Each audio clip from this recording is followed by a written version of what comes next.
ආයුබෝවන් මේ DB education ආයතනය විසින් කරගෙන යනු ලබන කිරිගාව පාලනය පිළිබඳ පාඨමාලාවේ ඊළඟ පාඩම සඳහා අප යොමු වෙන්න යන්නේ.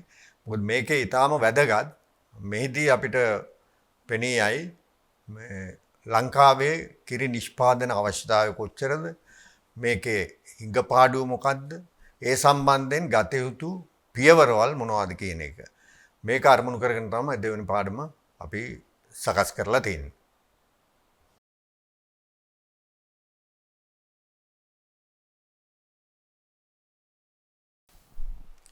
දැන් මේකදී ඔයාලට පේනගෙන යනවා ඇති ලංකාවේ කිරි අවශ්‍යතාවය කුමක්ද කියන එක. මේක ගණනය කරලා තින්නේ ඇත්තටම ලෝකයේ එක සමීක්ෂණ, ලෝකයේ එක රටවලින් සමීක්ෂණය කරලා මේක ඝර්ම කලාපීය රටක් නිසා එක පුරවැසියෙකුට දවසකට මිලිලීටර් 180ක් කිරි ලබා ගැනීම සුදුසුයි කියන එකක් නිර්දේශ වෙලා තිබ්බා. නමුත් ඉන් පස්සේ මේක අපේ භෝජන කියන්නේ පරිභෝජන රටාවත් එක්ක වෙනස් වුණා. මේක දවසකට එක පුද්ගලයෙක් කිරි මිලිලීටර් 100ක් ලබා ගත්තොත් ඇති කියන එක. ඒ අනුව දැනට අපි රටේ මුළු ජනගහනය මිලියන 22.6ක් කියලා ගත්තොත් මේකදී එක්කෙනෙකුට එක පුරවැසියෙකුට මිලිලීටර් 100 ගානේ මිලියන 22.6ට කිරි ලීටර් අවශ්‍යතාවය මේක පෙන්වලා තියෙනවා. ඒ කියන්නේ දවස් 365කට කිරි ලීටර් මිලියන 824.9ක් අවශ්‍ය බවට ගණන් බලලා තියෙනවා. දැන් මේක තමයි දේශීය අවශ්‍යතාවය. එතකොට මේකෙදි ඊළඟට අපි බලමු දැනට තියෙන අපේ තත්ත්වය මොකක්ද කියලා. එතකොට මේ දැන් කිරි ගන්න සත්තු දැන්ට ලංකාවේ මෙන්න මුළු සත්තු කිරි ගන්න සත්තු නෙවෙයි මුළු සත්ව සංඛ්‍යාව තියෙන මේ විදිහට එළගව සත්තු ඉන්නවා 14ක් පමණ. මේක මේ සත්ව නිෂ්පාදන සෞඛ්‍ය දෙපාර්තමේන්තුවේ සංඛ්‍යා ලේඛන අනුව මේක මේ වර්තමාන මේ ලේටස්ට් එකක් නම් නෙවෙයි. නමුත් මේක ලොකු වෙනසක් නැහැ. මේ වගේ ගාණක් තමයි ඉන්නේ. එතකොට මීගව සත්තු ඉන්නවා 4ක් පමණ. එතකොට සියලු සත්ව සංඛ්‍යාව 18ක් ඉන්න විදිහට තමයි ගණන් බලලා තියෙන්නේ. මේක මේ දශම ගණන් නැතුව මම මේ රවුන්ඩ් ෆිගර්ස් වලින් කියන්නේ. එතකොට මේකෙන් 10ක් පමණ ඉන්නවා අභිජනනයට යොදා ගන්න පුළුවන් සත්තු. ඒ කියන්නේ අභිජනනය සඳහා යොදා ගන්න පුළුවන් වැස්සියන් සහ එළදෙනු. එතකොට ඒකෙන් කිරි නිෂ්පාදන සත්වයේ ඉන්නේ 3,80,000යි. මෙන්න මේක බරපතල ප්‍රශ්නයක්. මොකද දැන් සාමාන්‍යයෙන් මේක ඒ කියන්නේ කිරි නිෂ්පාදනය කරන සත්තු ඉන්නේ 38යි මුළු අභජනනය කරන සත්ව සංඛ්‍යාවෙන්.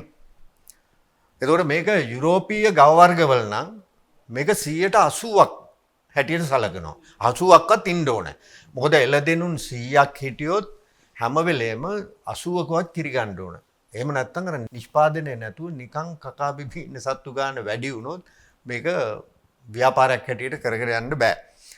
එතකොට ආසියාතික ගව වර්ගවල නම් එළදෙනුන් 100ක් හිටියොත් 160ක් කිරිවල ඉන්නවා. ඒ රටවල් ඇත්තටම මේක මනාව නඩත්තු කරගෙන යනවා ඒ අර විෂයන් හරියාකාරව කරලා. නමුත් අපේ වලට පේනවා ඇති අපේ තියෙන්නේ 138යි. ඒ කියන්නේ කොච්චර ලොකු අඩුවක් තියෙනවද කියන එක මේකෙන් පේනවා.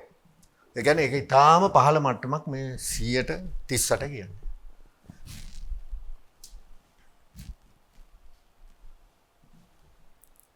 දැන් මම ප්‍රකාශ කරා මේ ලංකාවේ අර 3,80,000ක් පමණ දෙනුන් ඉන්නවා කිරි නිෂ්පාදනය කරන. ඒ කියන්නේ 138ක් විතර නිෂ්පාදන තත්ත්වයේ සිටිය යුතු උන්ගෙන් සතුන්ගෙන්. එතකොට එක සතෙක්ගේ ලීටර් 2.5ක් පමණ තමයි දෛනික දල නිෂ්පාදන සාමාන්‍යයක් ලැබෙන්නේ කියලා.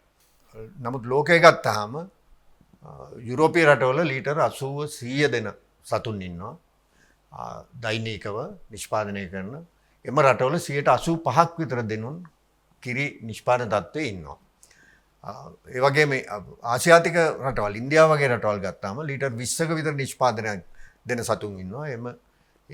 එම රටවල 60ක විතර ප්‍රතිශතයක් කිරි නිෂ්පාදනයේ ඉන්න සතුන්ගේ ප්‍රතිශතය පවතිනවා. නමුත් මේ ලංකාවේ සාමාන්‍ය දෛනික දල නිෂ්පාදනය ලීටර් 2.5 වුණාට ඉන්න දෙනුන්ගේ කිරිවල ඉන්න දෙනුන් ප්‍රතිශතය 38 වුණාට සමහර පෞද්ගලික ගොවිපල් තියෙනවා දෛනික දල නිෂ්පාදනයේ ලීටර් 35ක් විතර ගන්න. මේ ගොවිපල් වල සමහරට ඉන්නවා ලීටර් 74 75 දෛනිකව දෙන සතුත් මේ අතර. ඒ වගේම 85% යුරෝපීය මට්ටමේම කිරි නිෂ්පාදනය දෙන සතුන්ගේ ප්‍රතිශතය පවත්වාගෙන යන එහෙම ගොවිපල් තියෙනවා. එතකොට දැන් මේකෙදී දේශීය කිරි නිෂ්පාදනය සම්බන්ධයෙන් අපි බලපුවාම 3,80,000ක් නිෂ්පාදනය ලබා දෙන සතුන් ඉන්නවා. එක සතෙක්ගේ දෛනික දල නිෂ්පාදනයේ ලීටර් 2.5යි. ඒ අනුව වර්ෂයේ දවස් 365ක් කියලා සලකපුවාම වාර්ෂික ශ්‍රී ලංකා නිෂ්පාදනය වෙන්නේ කිරි ලීටර් මිලියන 346ක්. ඒ කියන්නේ 3,80,000 වැඩි කිරීම ලීටර් 2.5 වැඩි කිරීම දවස් 365. එතකොට මේ දැන් මම අර මුලින් මේකෙදි කිව්වා ලීටර් සාමාන්‍ය 62ක් විතර අපි දැන්ට පිටරටින් ආනය කරනු ලබනවා කියලා. ඒක මේ අපේ රටේ අවශ්‍යතාවයට සහ වෙන හෝටල් වල අවශ්‍යතාවය සියල්ලත් එක්ක. මේ අනුව දේශීය කිරි නිෂ්පාදන අවශ්‍යතාවයෙන් 42ක් පමණ තමයි රට තුල නිෂ්පාදනය වෙන්නේ. ඒ කියන්නේ 60කට වැඩි ප්‍රතිශතයක් අපි කිරි සහ කිරි ආශ්‍රිත නිෂ්පාදන වශයෙන් ලංකාවට ආනයන කරන්න සිදු වෙනවා තියෙනවා. මේක දේශීය ආර්ථිකයට විශාල බලපෑමක් කරනවා. ඒ කියන්නේ වාර්ෂිකව ඩොලර් බිලියන 40ක 50ක වගේ ප්‍රමාණයක් මේ සඳහා වැය වෙනවා. මේ අනුව විශාල නිෂ්පාදන හිගයක් පවතින බව පැහැදිලි වෙනවා. ඒ කියන්නේ මේ ව්‍යාපාරයට මේ කර්මාන්තයට රටේ විශාල ඉඩකඩක් තියෙනවා. මේ නිසා තමයි මේ DP Education ආයතනය මෙවැනි පාඨමාලාවක් සැලසුම් කරන්න තීරණය කරලා තියෙන්නේ. නමුත් මේ ශ්‍රී ලංකාවේ වසර 40කට පෙර ඉතිහාසය බලපුවම ලංකාව කිරි වලින් ස්වයංපෝෂිතයි. මම හිතන්නේ මේක හුඟ දෙනෙක් වර්තමානයේ දන්නේ නැතුව ඇති. ඒ දවස්වල පිටරටින් ගෙනාවේ නැහැ. මේක හේතුනේ අර අපිට පවුඩර් මිල්ක් ඉන්ට්‍රොඩියුස් කරලා ලංකාවේ කිරි නිෂ්පාදනයේ ටිකෙන් ටික අඩු වෙලා හැබැයි එකම පොපියුලේෂන් එක වැඩි වුණා. ජනගහනය උඟා ශීඝ්‍රයෙන් වැඩි වුණා.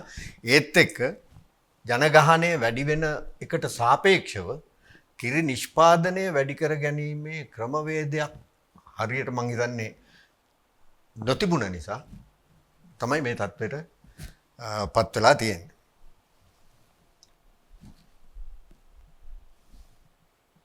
ඒතකොට කිරිගම කර්මාන්තයේ ප්‍රවර්ධනයට ගත යුතු පියවර මේ අපි මුලින් කතා කරපු ඒවා අනුව තමයි තීරණය වෙන්නේ. එතකොට ඉස්සෙල්ලා අපි කතා කරපු දත්ත අනුව මේ පල්ලෙහැයින් තියෙන ක්‍රමවේද අපි භාවිතා කරොත් මේ තත්ත්වෙන් මම හිතන්නේ මිදීමට හැකියාව තියෙනවා. මේ අංශ ගැන ඒ කියන්නේ වැඩි අවධානයක් යොමු කරොත්. එකක් තමයි නිෂ්පාදන හැකියාව වැඩි සතුන් හඳුන්වා දීම. අපි මුලින් කතා කරා මේ අපේ රටේ සතෙක්ගේ දෛනික දල නිෂ්පාදන ලීටර් 2.5යි කියලා. ඇත්තටම මේක ලීටර් 5ක් වුණොත් මේ අපි ඉන්දියාව වගේ රටවල් වල 20 ගත්තත් අපේ සමහර ගොවිපල් වල ලීටර් 35 ගත්තත් මේ ජාතික නිෂ්පාදනය ලීටර් 5 කියලා ගත්තොත් ඊට පස්සේ මේ ලීටර් 5යි ඊට පස්සේ අපි කිව්වා අර කිරිවල ඉන්න දෙනුන්ගේ ප්‍රතිශතය අපේ තියෙන 38යි කියලා. නමුත් සමහර ගොවිපල් වල 85ක් හැටියට පාලනය කරනවා. 85ක් වුණත් නෑ අපේ මේ තියෙන 35 50 කරොත් මම හිතන්නේ ප්‍රතිශතයේ සත්ව ප්‍රතිශතයේ 50යි ලීටර් 5ක් ගත්තොත් මේ ලංකාවේ කිරි නිෂ්පාදන අවශ්‍යතාවය මම හිතන්නේ උග දුරට මේ පිටරටින් ගේන එක නැවැත්වා ගැනීමට හෝ අඩු කර ගැනීමට හැකියාවක් තියෙන එක ගණනය කරලා බැලුවොත් ඔයාලට පෙනෙයි 5 වැඩි කිරීම අර 3,80,000 නේ අපි ඉස්සෙල්ලා කතා කරේ කිරි හරක් ඉන්නවා කියලා 38යිනේ. ඒතකොට 50 වුණොත් 5,00,000යි. 5,00,000 වැඩි කිරීම ලීටර් 5 වැඩි කිරීම 365 කරොත් උඟ 365 දින 365 ගණනය කරොත් මම හිතන්නේ උඟ දුරට අපේ නිෂ්පාදන මට්ටමට ළඟා වෙනවා. ඒතකොට මේක ලොකු ඉෂුව එකක් නෙමෙයි ලොකු දෙයක්ුත් නෙමෙයි මම හිතන්නේ මේ වෙනුවෙන් හරියාකාරව කටයුතු කිරීමයි මේ සම්බන්ධයෙන් පිරිස් යොමු කිරීමයි තමයි ඊටම වැදගත් වෙන්නේ. එතකොට මේ මම මුලින්ම කිව්වා මේ නිෂ්පාදනය ඇති සතුන්ට නිෂ්පාදනය දෙන්න හරි පරිදි සතුන් පෝෂණය කරන්න ඕනේ. ඒතකොට මේකේදී දැන් සතෙක්ගේ පෝෂණය කියන්නේ සතාගේ කිරිවල දෙන කිරිවල ඔයාලට ඉස්සලා chart එකක් මම පෙන්නුවා මතක ඇති 87ක් තියෙන වතුර. සතාගේ 80ක් විතර ශරීරයේ තියෙන්නේ වතුර. ඒතකොට මේ වතුර අඩු වුණොත් තන්නිකරම මේ නිෂ්පාදනයට බලපානවා. ඒතකොට අපේ රටේ හුඟක් මන් දන්න පෞද්ගලිකව බලපුවාම මේ සතාට කතා කරලා කියන්න බෑ මට වතුර උන දැන් කියලා. ඒතකොට මේ සතාට වතුර දෙන එකේ හුඟක් අඩුපාඩුවක් තියෙනවා විශේෂයෙන් වියලි ප්‍රදේශවල. ඒතකොට මෙන්න මේකට මොකක් හරි ජල පෝෂණය කියන එක නියමාකාර දීමෙනුත් ඒත් එක්කම මේ සතාට තනකොළ, ඒ කියන්නේ තනකොළ කියන එක අපි කියන්නේ දල ආහාර කියලා. තනකොළ විතරක් මේකට ගොඩක් ಜಾති ගන්නනවා. දල ආහාර සහ සාන්ද්‍ර ආහාර හරියාකාරව ගණනය කරලා ඒ අනුව පෝෂණය කරොත් මේ කිරි නිෂ්පාදනය ගන්න පුළුවන්. ඒ කියන්නේ තුන්වෙනි එක මේ નિયમિત කාලයට ગેප් ගැන්වීම.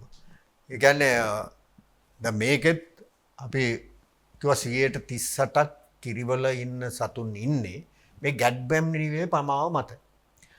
ඒ කියන්නේ හරියටම දවස් 285ක් කිරි අරගෙන ඊට පස්සේ මාස දෙකක් වියලි තියලා ඊට පස්සේ ආව පැටවෙක් ලබා ගැනීම කළ යුතුයි.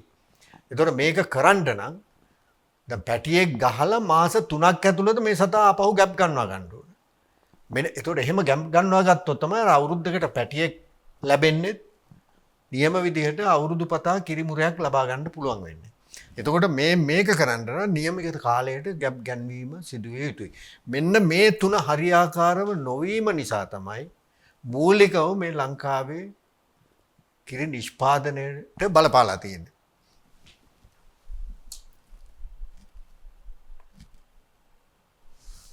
එතකොට මේකදී ඔයාලට පේනවා ඇති දැන් මේකට සම්බන්ධව ලංකාවේ තියෙන ආයතන. පශු සම්පත් සංවර්ධන අමාත්‍යාංශයක් කියලා වෙනම අමාත්‍යාංශයක් තියෙනවා මේ වෙනුවෙන්. ඊට පස්සේ මේ සේවා සපයන ආයතනයක් විදියට මේක මේ ආදායම් ලබන ආයතනයක් නෙමෙයි සත්ත්ව නිෂ්පාදන හා සෞඛ්‍ය දෙපාර්තමේන්තුව කියලා ආයතනයක් තියෙනවා. මේ ආයතනය යටතේ තමයි පශු පර්යේෂණ ආයතනය, ඊට පස්සේ පළාත් අධ්‍යක්ෂක කාර්යාලය, පශු විමර්ශන මධ්‍යස්ථාන, ඊට පස්සේ පශු වෛද්‍ය කාර්යාලය. මේ වගේ ලොකු ජාලයක් තියෙනවා ලංකාව තුල. මේ සේවා සපයන්න මේ ඩේරි ඉන්ඩස්ට්‍රි, ඒ කියන්නේ මේ එළගාව පාලනය, සත්ත්ව පාලනය වැඩි දියුණු කරන්න තියෙන ආයතන. ඊට පස්සේ තියෙනවා ජාතික පශු සම්පත් සංවර්ධන මණ්ඩලය කියලා. මේ මණ්ඩලයට තියෙනවා අක්කර 35000ක ඉඩම් රටේ. ඒ ඉඩම් වල ගොවිපල් 31ක් තියෙනවා. මේ ගොවිපල් 31 මූලික අරමුණ වෙලා තිබ්බේ ගොවීන් වෙත අවශ්‍ය අභිජන්ණයෙන් හොඳ අභිජන්ණය කරන ලද හොඳ වැසි පැටවුන් නිකුත් කිරීම. ඊට පස්සේ තියෙනවා මිල්කෝ ආයතනය කියලා එකක්. මේක 1931 දී ආරම්භ වුණේ. මේක කිරි මණ්ඩලයේ හැටියට තමයි ආරම්භ වුණේ. මේකදි කරේ ගම් මට්ටමින් කිරි එකතු කරලා මේ පරණාය හුඟ දෙන්න දන්නවා ඇති. ඒ කාලේ මේ ගමින් ගමට බයිසිකල් වල තියාන මේ කිරි බෝතල් කල් කිරි කියලා ඒවා බෙදුවා. මේක කරේ මේ මිල්කෝ ආයතනයේ එවකට කිරි මණ්ඩලය. මේක තිබ්බේ කෘෂිකර්ම දෙපාර්තමේන්තුව යටතේ. මේක 1991 දී තමයි මේ සත්ත්ව නිෂ්පාදන හා සෞඛ්‍ය දෙපාර්තමේන්තුව කියලා වෙනම දෙපාර්තමේන්තුවක් හැදුවේ මේ සත්ත්ව පාලනයේ දියුණුව උදෙසා කියලා. ඒතකොට මේ ජාතික පශු සම්පත් සංවර්ධන මණ්ඩලය කියන එකත් ඇත්තටම 1971 පටන් ගත්තේ. මේ 71 පටන් ගත්තේ මේක මස් මණ්ඩලය කියලා, මීට් බෝඩ් කියලා. ඊට පස්සේ මේකට ලොකු උද්ඝෝෂණ ආවා මේ මස් සම්බන්ධ කතා කරද්දී. ඊට පස්සේ මේක ජාතික පශු සම්පත් සංවර්ධන මණ්ඩලය හැටියට වෙනස් වෙලා ඒකට වෙනම කර්තව්‍යයන් බාර දුන්නා. එතකොට මේකෙන් බලාගත්ත හැකි අපි ලංකාවේ කොච්චර මේකට මේ මිනිස්සු යොමු වෙලා නැද්ද කියලා. අතීතයේ ඉඳලා මේ ලංකාවට ගෙනත් තියෙන පිටරට වලින් සත්තු 48000ක් පමණ. මේක මම හිතන්නේ මේ වර්තමානයේ උගක් දෙනා දන්නේ නැහැ. 48000ක් පමණ ගෙනල්ලා තිනවා වර්ග 20කින්. මේක 23ක් කියලා ගන්න එක මම මේ හරියටම 23 ගැන ගන්න බැරි හරියට මොකක් කරන්න බැරි හින්දා 20ක් කියලා දැම්මේ. මේ ලෝකෙ මම හිතන්නේ කොහෙවත් රටකට පිට රට වලින් මෙච්චර වර්ගවල සත්තු මෙහෙම ආනයනය කරලා නැහැ. එකම ප්‍රශ්නේ දැන් මේ ආනයනය කරපු වර්ග වලින් දැනට ෆ්‍රීෂන් කියන වර්ගයේ පවතිනවා. ජර්සි කියන වර්ගයේ පවතිනවා. සින්දි කියන වර්ගයේ පවතිනවා. අනිත් එකම වර්ගයක්වත් හරියාකාරව මේවා දෙමුහුම් වෙලා එක වර්ග හැදිලා නියම වර්ග පවතින දෙයක් නැහැ. දවල්ට මේකෙන් බලාගත්තා මේ පිටරට අයර්ෂයර් මෙතන තියෙනවා ෆ්‍රීෂන්, ජර්සි, අයර්ෂයර්, ෂෝට් හෝන්. මේ සත්ව වර්ග හතරම යුරෝපීය ගව වර්ග. ඊට පස්සේ තියෙනවා AMZ. මේක AMZ කියන්නේ ඔස්ට්‍රේලියන් මිල්කින් සීබු කියන එක. ඊට පස්සේ AFS. මේක ඔස්ට්‍රේලියන් ෆ්‍රීෂන් සහිවාල් කියන එක. මේ දෙක දෙමුහුම් වර්ගයක්. දෙකක්. ඊට පස්සේ මේ ඊළඟ කොලම් එකේ තියෙන්නේ ඊළඟ මේකේ තියෙන්නේ ආසියාතුණු ගව වර්ග. සින්දි, සහිවාල්, තර්පකාර්, කංගායම්, කිලාරි, ගීර්, ගිරිලැන්ඩා. මේ ගිරිලැන්ඩා කියන එක ඇත්තටම ෆ්‍රීෂන් ගීර් කියන එකේ දෙමුහුමක්. ඊට පස්සේ මම අර මුලින්ම කිව්වා හැඳින්වීමේදී මස් පිනිස ගෙනාපු වර්ග දෙකක් කියලා සාන්තා ගර්ට්‍රූඩ්ස්, ඇබඩින් අන්ගස්.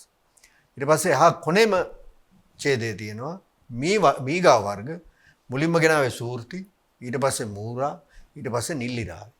එතකොට මෙච්චර වර්ගවල සත්තුන් ලංකාවට ගෙනල්ලා මේවා සමහර ඒවා ආධාර හැටියට ආවා, සමහර ඒවා මිලදී ගත්තා. සත්තු 48000ක් පමණක් ගෙනල්ලා. එතකොට අද මේ තියෙන නිෂ්පාදන මට්ටම ගැන ඇත්තටම සතුටු වෙන්න පුළුවන්ද කියන එක ගැන ප්‍රහලිකාවක්. එතකොට මේකෙදි වැදගත්ම විදිහට සලකන්න තියෙන්නේ මේ පරණ කටයුතු අපි කතා කරපු සමාලෝචනයේදී එක වැඩි කිරි නිෂ්පාදනයක් හැකියාවක් ඇති සතුන් බිහි කිරීමේ ක්‍රියාවලියක් ඇති කිරීම. දෙවැනි එක එම සතුන්ට નિયમિત පරිදි පෝෂණ අවස්ථා ලබා දී පෝෂණය කිරීමට ගොවියන් දැනුවත් කිරීම. උදාහරණ මේ කිරිවල අර මම මුලින් කිව්ව එක කිරිවල 87ක් වතුර තියෙන්නේ. එතකොට මේ සතාගේ ශරීරයේත් එම ඒ හින්දා මේ සාමාන්‍යයෙන් වියලි කාලේ වැඩිහිටි ලොකු සතෙකුට දවසකට ලීටර් 40ක් විතර ජලය බීමට අවශ්‍යයි. නමුත් මම හිතන්නේ මේ හැමෝම දන්නවා මේ අවශ්‍ය ජල ප්‍රමාණය හරියට ලැබෙන්නේ නැහැ. ඒතකොට ඒක මේ ඉස්සර නියම ගොවින් හිටියා. ඒ කට්ටිය බොහොම ආදරෙන් සත්තු බලාගත්තා ළඟ ඉඳලා ඒ කර්මාන්තේම කරා. ඒකයි ඒ කාලේ මේ පිටරටින් කිරි ගේන තත්වයක් නැතුව ලංකාව ස්වයංපෝෂිත තත්ත්වයේ තිබ්බේ. එතකොට ඊළඟ එක નિયમિત වෙලාවට සතුන් ගැබ්වක් මා ගැනීම. මේකට ඇත්තටම ශාස්ත්‍රයේ ඉන්නවා මේ නිලධාරීන් සත්තු නිෂ්පාදන සෞඛ්‍ය දෙපාර්තමේන්තුවේ LDI කියලා මහත්තුරු කට්ටිය. හැබැයි ඉතින් මේ මහත්තුරුන්ට નિયમિત වේලාවට ගොවියා දැනුවත් කරන්න ඕන ගිහිල්ලා හරි මොන යම් ක්‍රමයකින් හරි දැන් මේ මගේ සතා මද ලකුණු පෙන්නනවා වහාම ඇවිල්ලා කෘත්‍රිම සිංචනය කරලා දෙන්න කියලා. ඉතින් ඒක හරි වෙලාවට කිව්වේ නැත්නම් මේ මහත්තුරුන්ට ඇවිල්ලා මේක කරන්න බෑ. කරත් වැඩක් නැහැ. මොකද මේ පස්සේ අපි මේ සිංචනය සම්බන්ධ කතා කරද්දී ඒක පැහැදිලි වෙයි. මේ සතෙක් මද ලකුණු පහල කරපුවාම පැය 12ක් තුල පැය 12ක කාලයක් තියෙනවා. ඒ තුල සිංචනය කරේ නැත්නම් මේ සතා ගැප් ගන්න වෙන්නේ නැහැ. ඉතින් මේ ඒකේ වෙලාව අන්තිම වැදගත්. එතකොට මේක තමයි මම අර කිව්වේ 60ක් විතර තියෙන්නේ මේකේ දැනුමට වැඩිය ප්‍රායෝගික தત્ත්වය. ඒ කියන්නේ මිනිස්සු ක්‍රියා කරලා මේ සම්බන්ධයෙන් දැනුවත් වීම වැදගත්. මේ කටයුතු අන්තිම වැදගත්. මේ ලගා මීගාව ඉන්නේ සතුන් අපිට ඕන වෙලාවකට ගැප් ගැන්වීම කරන්න බෑ. මොකද සංසේචන කරන්න බෑ. මේ සතුන්ගේ තියෙනවා මද කාලයක්. මද ලකුණු පහළ වීමේ දී පමණක් ඒක කරන්න ඕනේ. මද ලකුණු පහළ වෙන්නේ දවස් 21කට සැරයක්. අද මේ මද ලකුණු පහළ වුණොත් ආපහු දවස් 21ක් ගියන් ඒ වෙලාවේදී සංසේචනය හරි වෙලාවට කරලා ගැප් ගත්තේ නැත්තම් ආපහු දවස් 21කින් ආයෙ මද ලකුණු එනවා. එතකොට මේකෙදි ලොකුම හානිය වෙන්නේ මේ નિયમિત වෙලාව අඳුනාගෙන ඒක හරියට සංසේචනය කරලා ගැප් ගන්නුවේ නැත්තම් දවස් 21ක් ආයෙ නොමිලේ කණ්ඩ දෙන්න වෙනවා. කිසිම ආදායමක් ලැබෙන්නේ නැහැ දවස් 21කට. ඒ හින්දා මේක ඊටාම වැදගත් දෙයක්. මේ දවස් 21 මද ලකුණු පහළ වෙනවා හරියට අවබෝධ කරන් ඉඳලා ඒ අනුව ඒ සතා ගැප් ගැන්වීම කර ගැනීම ඉතාම වැදගත්. එතකොට දවල්ට පැහැදිලි වෙනවා ඇති මේකෙදී එකක් සතා ගැප් ගැන්වීම, දෙවෙනි එක සතාට નિયમિત ජලය සහ අනිකුත් පෝෂණ අවශ්‍යතා ලබා දීම, තුන්වෙනි එක නියම නිෂ්පාදනය වැඩි සතුන් බිහි කර ගැනීම. මෙන්න මේ කරුණු තුන හරියාකාරව අපේ රට තුල දියුණු වුණොත් මම හිතන්නේ මේ ලංකාවේ කිරි අවශ්‍යතාවයට ලොකු ප්‍රශ්නයක් එන්නේ නැහැ. ඒක තමයි මේ අරමුණ මේක ගැන දැනුවත් කරලා මෙම ශේෂ්ත්‍රයට වැඩි හැකියාවක් ඇති අය බිහි කිරීම. එතකොට අපි මෙම පාඩමෙන් දේශීය කිරි අවශ්‍යතාවය, එතකොට දේශීය කිරි අවශ්‍යතාවයේදී අවශ්‍ය නිෂ්පාදනය අඩුවීමට බලපාලා තියෙන කරුණු, එතකොට මෙම නිෂ්පාදනයට අඩුවීමට බලපාලා තියෙන කරුණු කොහොමද අපි යථා තත්ත්වයට පත් කරගෙන දේශීය කිරි අවශ්‍යතාවයට ඔබින විදියට සකසා ගන්න කියන එක දැන් කතා කරේ. ඒක මම හිතන්නේ ඔබ හැමට මනාව පැහැදිලි වෙයි. අපි ඉන් පසුව අපි මෙහි ඊළඟ පාඩම් සඳහා නැවත යොමු වීමට අදහස් කරනවා.